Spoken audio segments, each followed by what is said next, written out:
Hello guys, good morning, welcome to my channel and it's me again, ang inyong chismosong Kaalda Vlogger. So gusto ko munang magpasalamat sa inyong lahat sa mga walang sawang tumatangkilik, nanonood, sumusuporta at sumusubaybay ng mga content ko dito sa aking YouTube channel. So eto, wag ninyong babaktawan o lalaktawan tong ating content ngayong araw. I'm sure na hindi ninyo pagsisasihan na pinanood nyo to mula umpisa hanggang hulihan. And syempre, wag kayong mag-i-skip ng segment, sa buuin nyo to start to finish. Hindi katulad ng iba dyan na pagka start pa lang ng video pina-fast forward na agad para matapos. So, eto na, dumako na tayo sa ating main topic for today's video. Ganyan talaga guys pagka may sakit yung mga tao. Todo bantay, todo security sila, okay lang na hindi sila makatulog.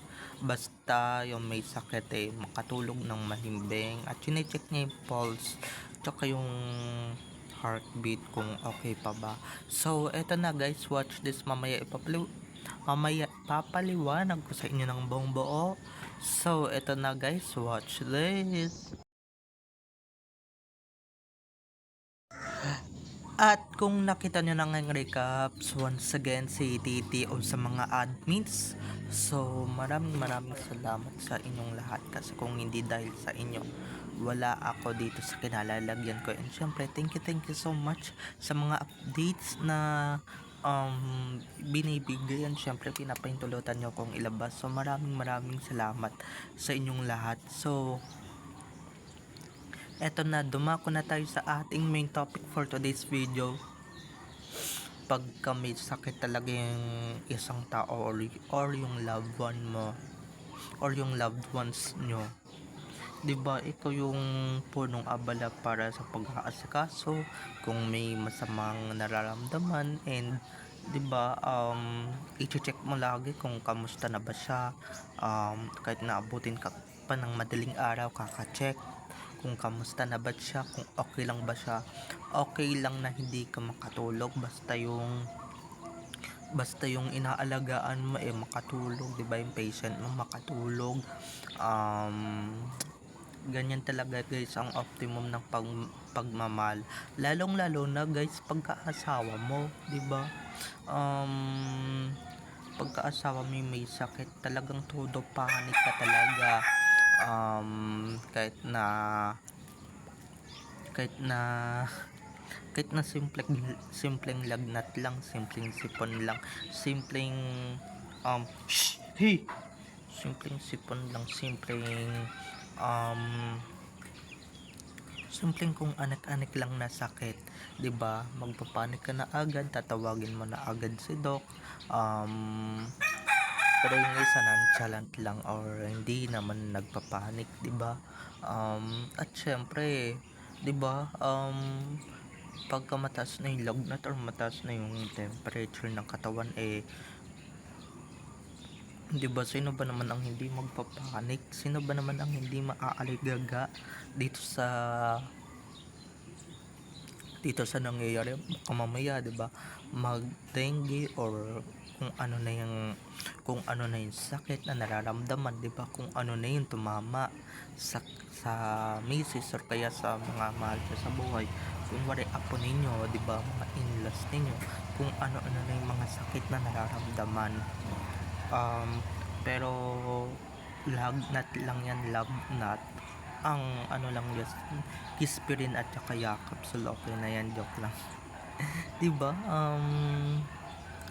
Pero eto mga Kaalab Nation, mas mahalaga guys na ingatan natin ang ating mga sarili. At syempre, wag tayong magkakasakit.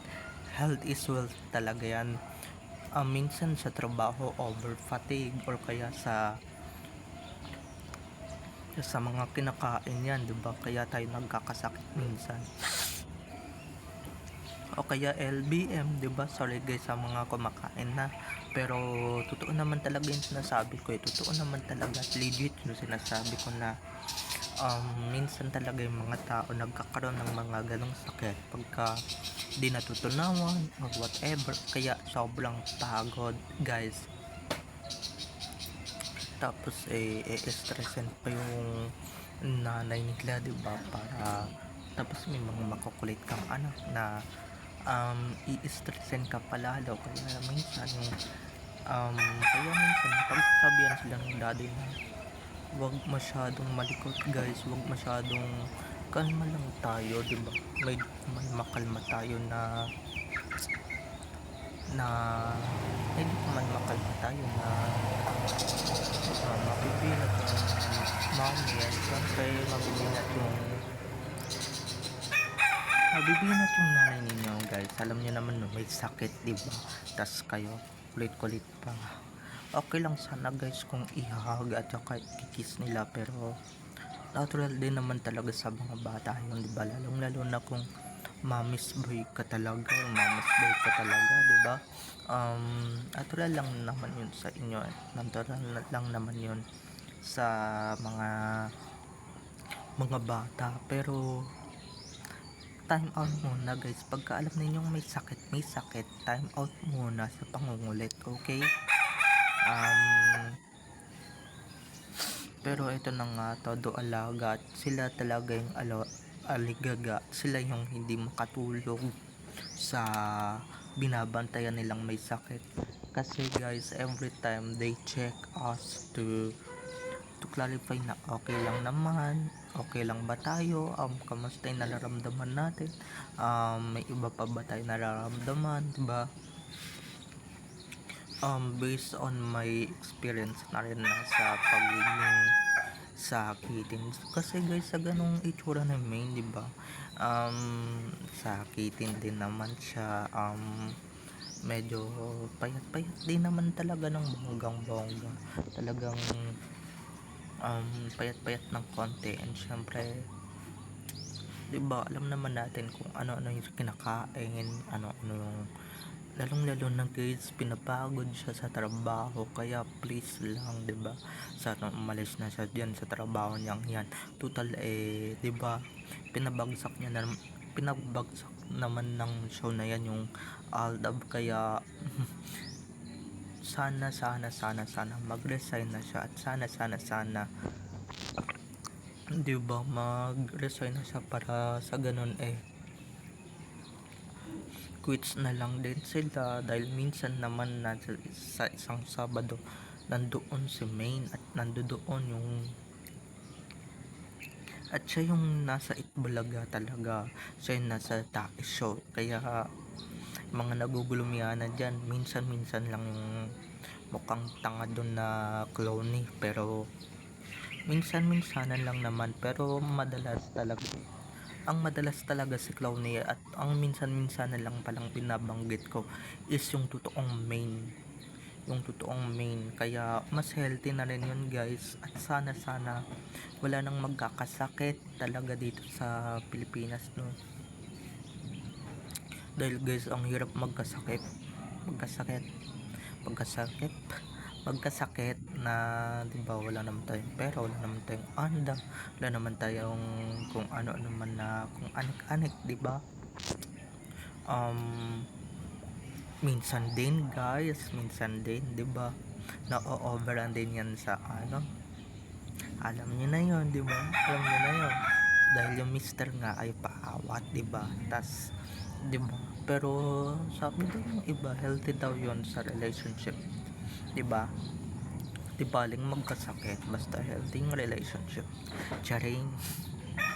So, ayun na nga mga ka-Alab Nation, okay?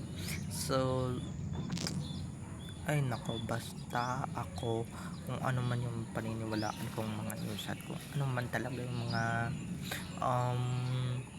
kung saan man kayo maniniwala, dun talaga tayo, okay? So, eto na, dumako ulit tayo sa ating main topic, dahil nga medyo napuputol-putol or talagang paputol-putol talaga tayo. Di ba? Ibig sabihin guys, talagang relasyon yung dalawa, di ba? Tsaka may grabing concern ni Alden.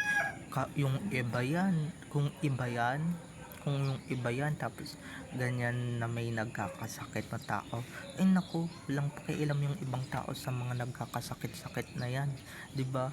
Anong pakialam nila, basta sila nagtatrabaho at sila yung kumakayod, 'di ba? Hindi man lang nila inaalagaan, hindi man lang nila di man lang nila tinatanong kung kamusta na ba, kung ano yung nararamdaman, 'di ba? Kung ano yung lagay, kung mabuti na ba yung lagay nila, 'di ba? Mga asawa-asawa yung pinapatungkulan ko dito, hindi kung sino mang Poncio Pilato. Um, 'Di ba? Minsan-minsanan lang talagang, 'di ba? Hindi nila mapakita yung concern nila, lalong-lalo na yung walang kaamor-amor, 'di ba? Lalong-lalo na guys pagka 'di ba, si Alden talaga guys, wala dapat kayong ano kay Alden, wala kayong red flag na makikita diyan. Okay, wala kayong red flag na makikita diyan dahil guys, maasikaso. um okay lang na hindi makatulog basta si Main makatulog, 'di ba? Alam kong luma na ito pero talagang maganda, talagang nakakakilig talaga ng bonggang-bongga tong ibinabalita, and syempre tinetake natin dito sa video, no? Like what I meant this earlier or kanina, 'di ba, kung iba naging asawa nila, malamang sa lamang guys, 'di ba, kasi mga lalaki pagka nagbabago na, 'di ba? Kaming or tayong mga lalaki minsan nagbabago na rin tayo pagka nag-asawa, nawawala na yung sweetness, nawawala na yung concern, nawawala na yung genuine sweetness, 'di ba? Yung pang anak-anak pang mga ginagawa natin dati sa mga misis natin, 'di ba? So, bye-bye na mga ka-ADN. I love you all. Have a nice day. Keep safe and God bless. So, don't forget to subscribe to my YouTube channel. And syempre, huwag ninyong kalimutan na i-click ang notification bell para sa ganon, ma-notified kayo sa mga susunod ko pang i-upload na mga videos tungkol kina Main at Alden. And syempre, tungkol sa kanilang mga buhay-buhay, inside or outside man yan sa showbiz. Have a nice day. Keep safe and God bless everyone. Bye-bye. Enjoy watching.